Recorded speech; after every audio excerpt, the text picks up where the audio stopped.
ঝমঝমিয়ে টানা বৃষ্টি লাস্ট 3 দিন ধরে, আর ঠিক এইরকমই একটা মুষলধারা বৃষ্টির দিনে আমাকে বাড়ি যেতে হবে। সাথে রয়েছে একটা খাবার দাবার আয়োজনের প্ল্যানও।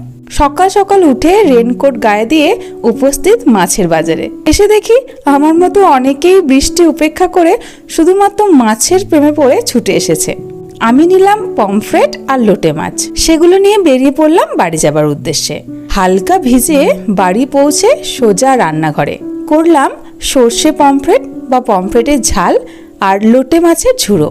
এত বৃষ্টি, বাইরে সর্বদা কালো মেঘ, খুব স্বাভাবিকভাবেই আমাদের ওখানে সেদিন লোডশেডিং হয়েছিল, যার জন্য সব ভিডিওগুলোই কেমন জানি ফ্যাকাশে দেখাচ্ছে। সে যাই হোক, এই মাছ রান্না সব কমপ্লেনকে ধুয়ে মুছে সাফ করে দিল বৃষ্টির মতোই। মা অবশ্য আরো অনেক কিছু রেডি করেছিল একটা বিশেষ লাঞ্চ থালি প্রিপেয়ার করার জন্য। এ বিষয়ে পরে আরো গল্প হবে। এখন আমরা খাবারটা এনজয় করতে থাকি।